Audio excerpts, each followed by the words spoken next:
Salut, j'espère que tu vas bien. Aujourd'hui, on va parler des raisons pour lesquelles ton homme en a marre. Il en a marre de ton comportement, il en a marre de certains de tes agissements, il en a marre de certaines de tes paroles. Il est probable que tu ne te rendes pas compte de ce qu'il insupporte, ou il est probable que tu n'écoutes pas ce qu'il te dit, tu n'entends pas ce qu'il te dit et tu ne comprends pas les reproches qu'il te fait.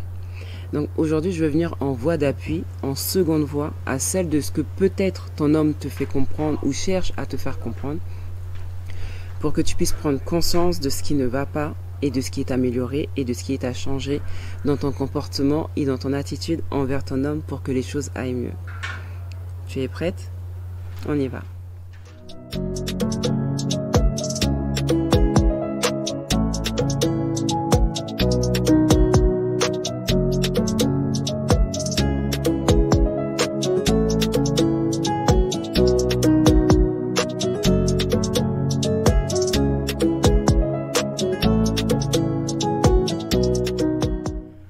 Tu ne fais que crier. Il faut que tu saches une chose. Le fait de crier ne te fera pas être mieux entendue, mieux comprise. Au contraire, quand tu cries, tu montres que tu n'as pas d'autorité, tu montres que tu n'as pas de force personnelle et que tu penses que les cris te feront être entendue, être respectée et comprise. Pas du tout. Quand tu cries, tu n'es plus en mesure de transmettre le message que tu veux transmettre. Tu perds tout. Et tu perds à tous les coups lorsque tu cries. L'influence que tu aurais pu avoir sur ton homme, tu le perds dès l'instant où tu te mets à crier. Il faut que tu prennes un tant soit peu de recul sur toi et que tu te rendes compte que jusqu'à maintenant, tu as souvent eu à crier, mais que ça n'avait rien arrangé et qu'au contraire, ça n'avait fait que déranger ton homme et les voisins. Apprends à parler, apprends à mettre des mots sur ce que tu ressens en parlant d'une manière paisible, en parlant d'une manière calme et tempérée, plutôt qu'en étant dans la querelle et dans la tempête. Il faut que tu fasses le travail de faire disparaître de ta maison, de ta relation, les cris, les insultes et la colère sous toutes ses formes. Ne continue pas à endommager ta relation en ne faisant que crier. Tu ne fais que lui faire des reproches. Tu ne mets jamais en avant ce qu'il fait de bien, mais tout ce qu'il fait de mal, tu le lui répètes, tu lui fais comprendre que ceci c'est mal, c'est pas bien. Et quand tu as tendance à lui faire des reproches, tu utilises toujours un superlatif pour vraiment appuyer et faire entendre et comprendre ton désarroi. Mais il faut savoir que ce n'est pas la bonne stratégie, ce n'est pas la bonne manière de te faire entendre, c'est pas la bonne manière de te faire entendre et c'est pas la bonne manière de faire part de ton ressenti. Évite tes superlatifs. Évite de lui dire avec toi c'est toujours pareil, parce que c'est pas toujours pareil. Tu fais toujours ce que je ne supporte pas. Tu n'es jamais ceci, tu ne fais jamais cela. Sache tempérer tes mots et éviter d'utiliser à outrance des superlatifs pour te faire entendre, donc pour mettre en avant ton ressenti et pour vraiment diminuer son comportement. Parce qu'avec un tant soit peu de recul et de bonne foi, il n'est pas aussi médiocre que tu veux bien le faire comprendre, que tu veux bien le faire paraître.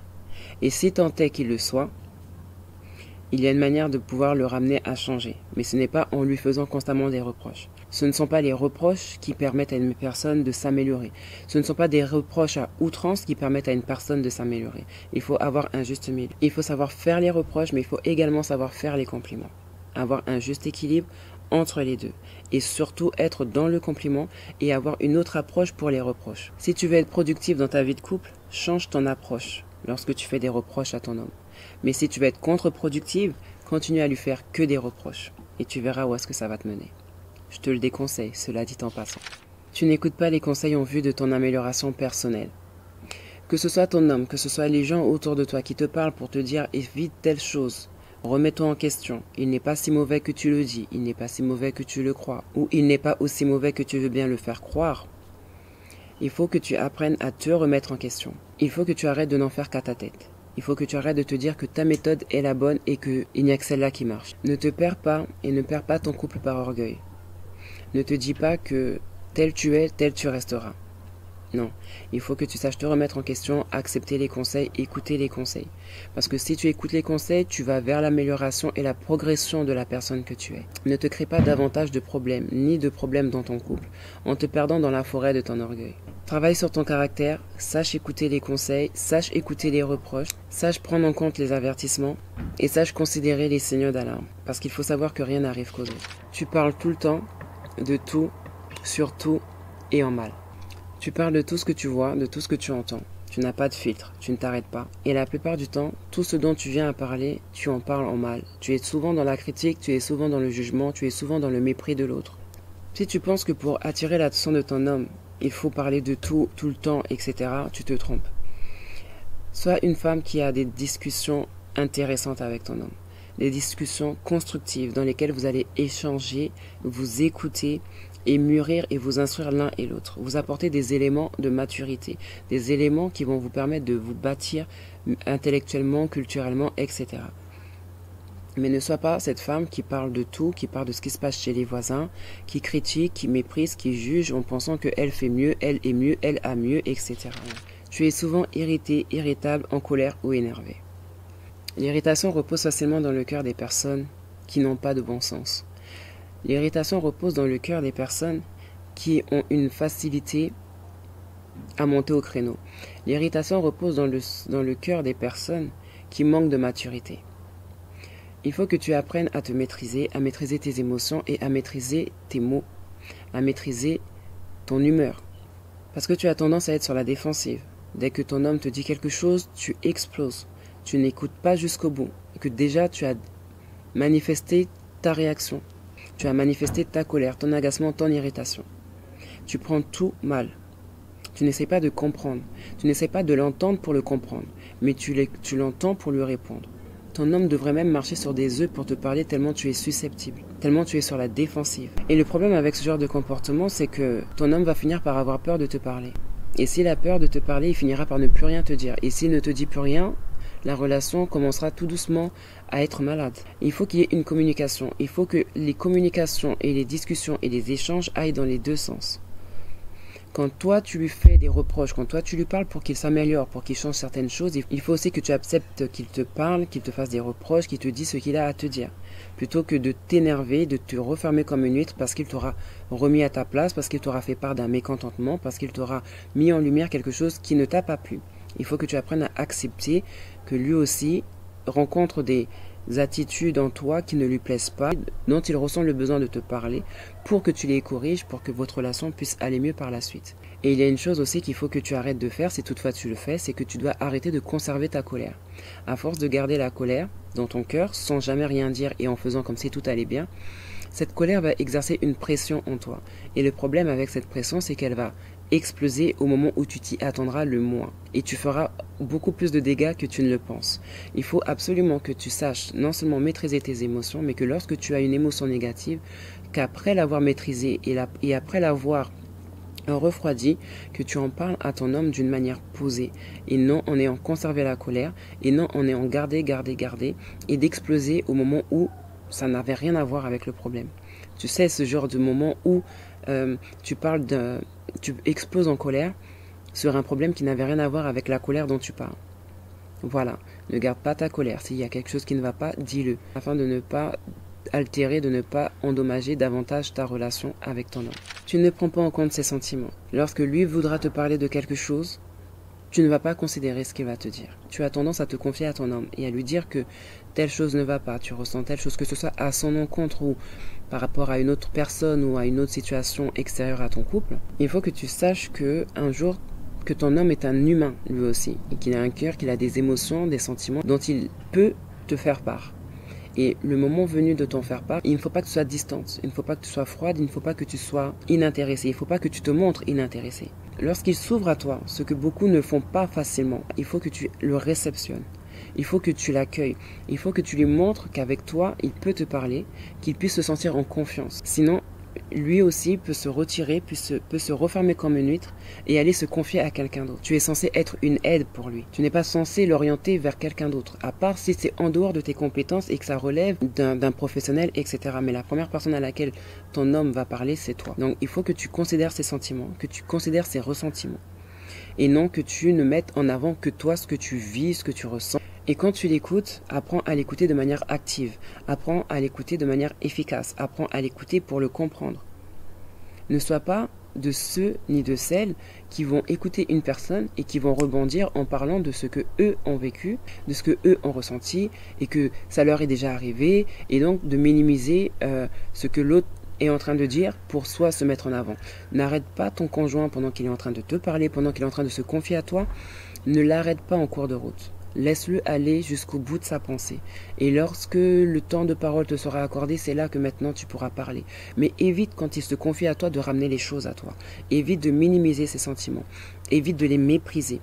Évite de dire oui mais un tel a vécu telle chose et s'en est sorti et a surmonté et ceci cela. Si tu le fais, fais-le dans le but de le construire, fais-le dans le but de le fortifier et de l'encourager, mais pas dans le but de le diminuer. Sache arrêter ce que tu fais pour pouvoir te concentrer et te consacrer à ce qu'il est en train de te dire.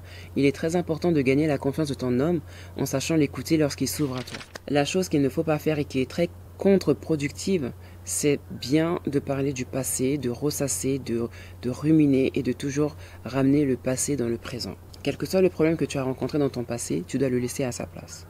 Tu dois utiliser ce qui s'est passé dans le passé pour te construire en leçon, afin de mieux avancer plus tard. Mais pas dans le but de toujours ramener des problèmes, ressasser, dire oui, mais à telle période tu m'avais fait ça, tu m'avais dit ça, tu as été comme ci, tu as été comme ça. Parce que justement, lorsque tu en parles, tu emploies bien le temps du passé. Donc pourquoi tu en parles dans le présent? Si aujourd'hui il n'est plus ce qu'il était, tu ne dois pas ramener ça à la table. Si dans le passé il t'a trompé, il s'en est repenti et ne l'a plus recommencé, n'en parle pas aujourd'hui.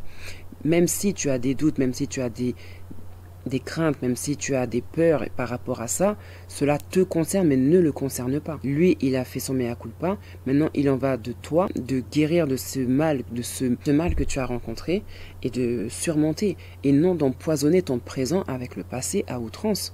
Parce que quand c'est comme ça, tu ne peux pas te projeter. Si tu es continuellement dans le passé, tu ne peux pas te projeter dans le futur. Tu ne peux pas te projeter dans un avenir certain avec la personne avec laquelle tu es. Les choses nouvelles, elles arrivent lorsqu'on va de l'avant. Mais pas quand on regarde en arrière. Quand tu regardes en arrière, tu ne gagnes rien. Tu n'avances pas. Tu recules. Tu regardes derrière et tu ne vois pas ce qui se passe devant.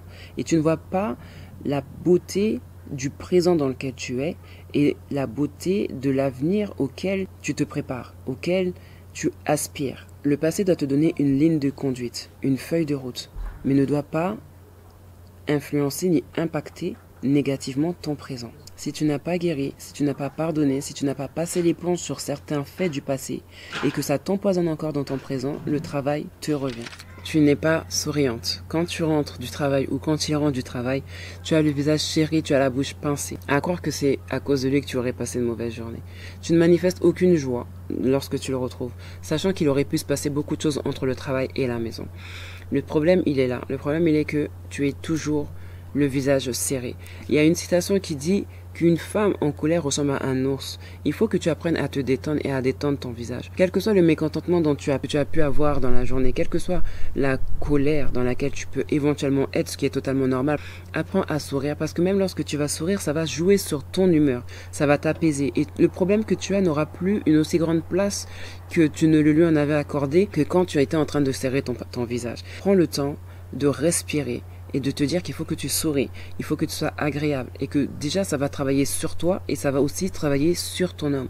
Que ton homme ne soit pas à prendre le problème que tu as rencontré au travail. Garde d'un certain côté agréable. Et quand je dis aussi que tu n'es pas souriant, c'est pas seulement lorsque vous rentrez du travail l'un ou l'autre, c'est également dans ton quotidien, c'est dans ta manière d'être. Il y en a qui vont dire oui je suis comme ça, mais il faut que tu apprennes à sourire.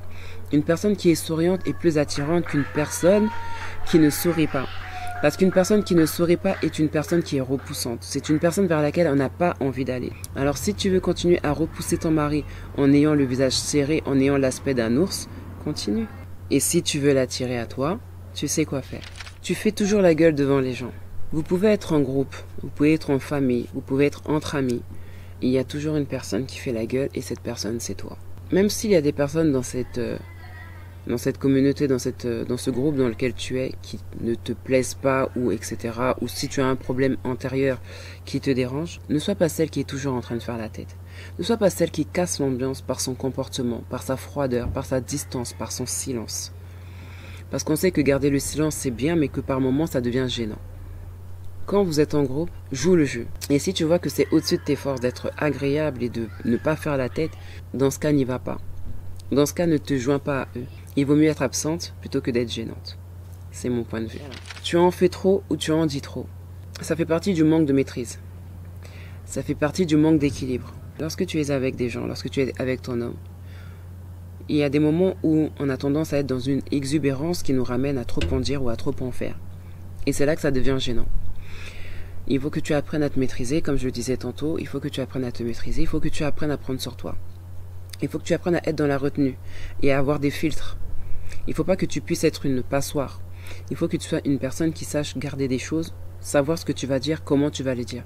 Mais tu ne peux pas être là à être un tuyau d'arrosage et à asperger à plein tube. Il faut vraiment que tu prennes le temps de réfléchir à ce que tu dis et à ce que tu vas dire. N'en dis pas trop, n'en fais pas trop, parce que ça devient gênant.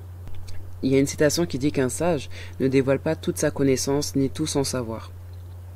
Et pourtant il en a, mais il ne dévoile pas tout. Donc n'en dis pas trop, n'en fais pas trop.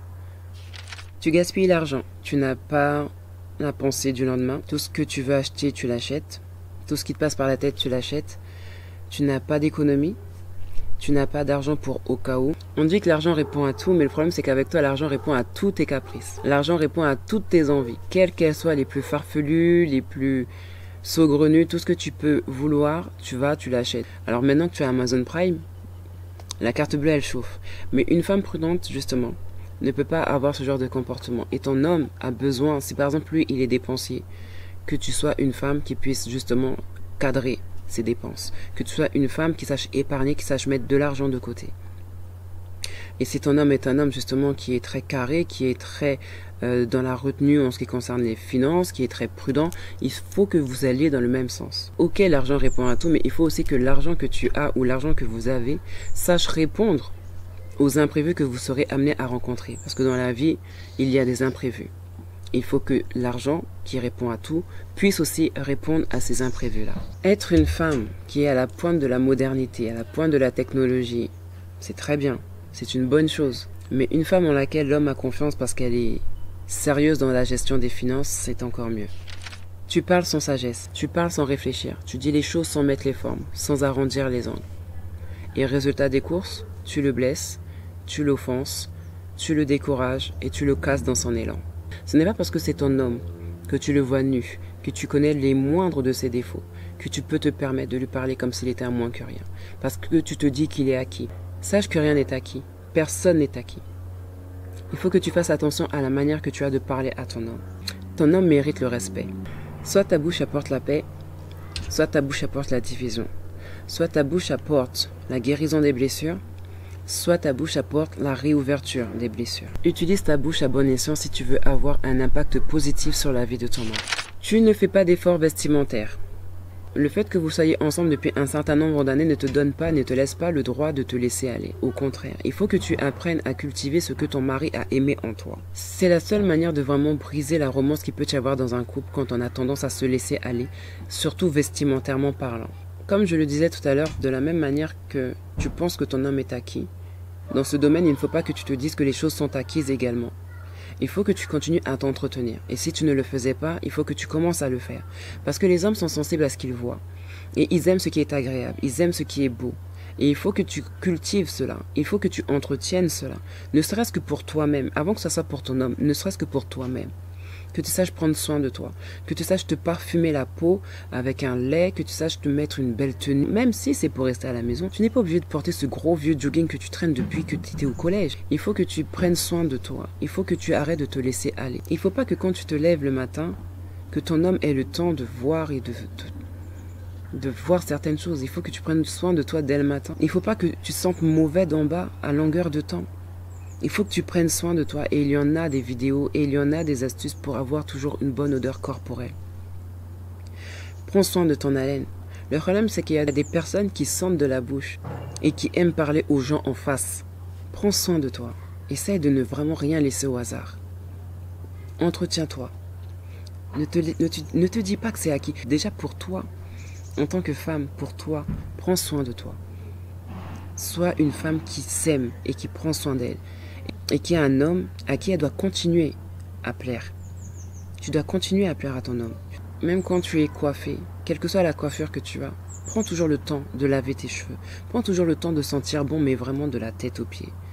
Tes tresses que tu gardes 3 mois là, même si tu les gardes 3 mois, si tu veux les garder 3 mois, c'est ton choix. Mais lave-les. C'est agréable une personne qui est à nos côtés et qui a une bonne odeur. Mais il n'y a rien de plus désagréable qu'une personne qui a une mauvaise odeur.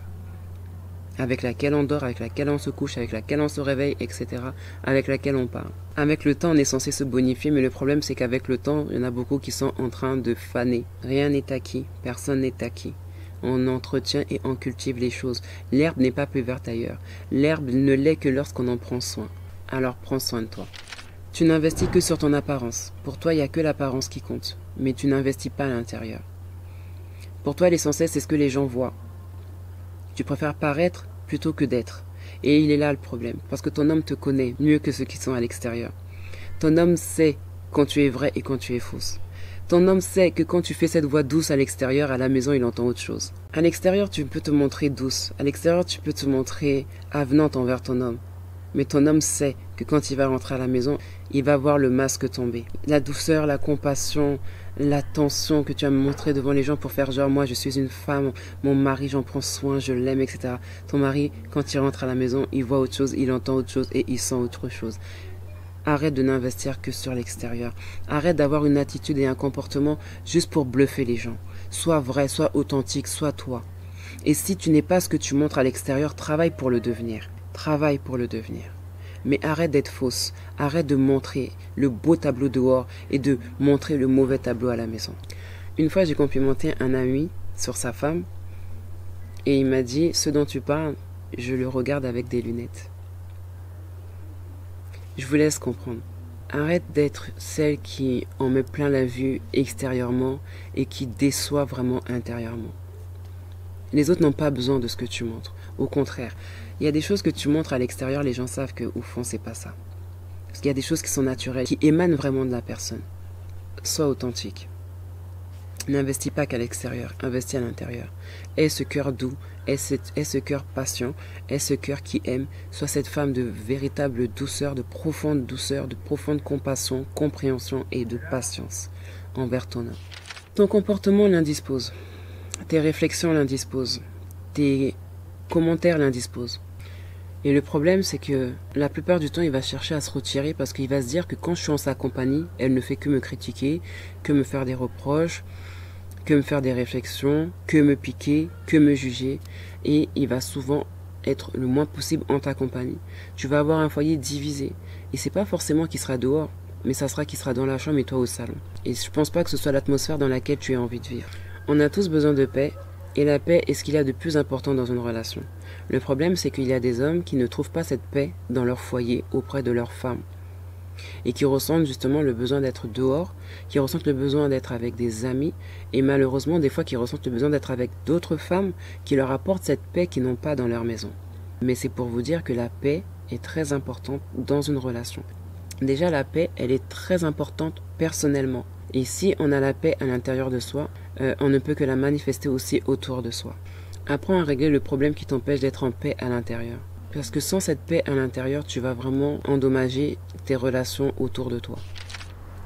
Tu veux le changer. Il faut que tu saches que les hommes n'aiment pas les femmes qui cherchent à les changer. Absolument pas. On ne peut pas changer un homme, mais on peut lui donner des raisons de vouloir changer. Et ça ne se fera que si tu as une approche douce, une approche différente, posée, rassurante, sage, intéressante, délicate. Une approche qui est propice au développement. Et ça ne se fera que si tu as une influence positive sur lui. Mais il faut que tu saches une chose. Le véritable et le premier changement doit venir de toi. Tu dois changer ta perception des choses, ta manière de le voir, parce qu'en voulant changer un homme, il y a des conséquences. N'avance pas dans une démarche de « je vais le changer », mais donne-lui des raisons de vouloir changer.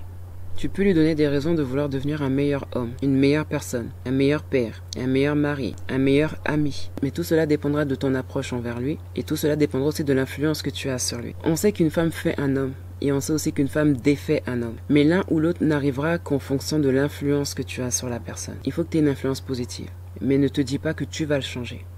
Donne-lui des raisons de vouloir changer. Il n'y a que comme ça que tu réussiras à amener ton homme au changement sans même avoir cette optique de vouloir le changer. Donne-lui seulement les raisons. Sur ce, bon courage.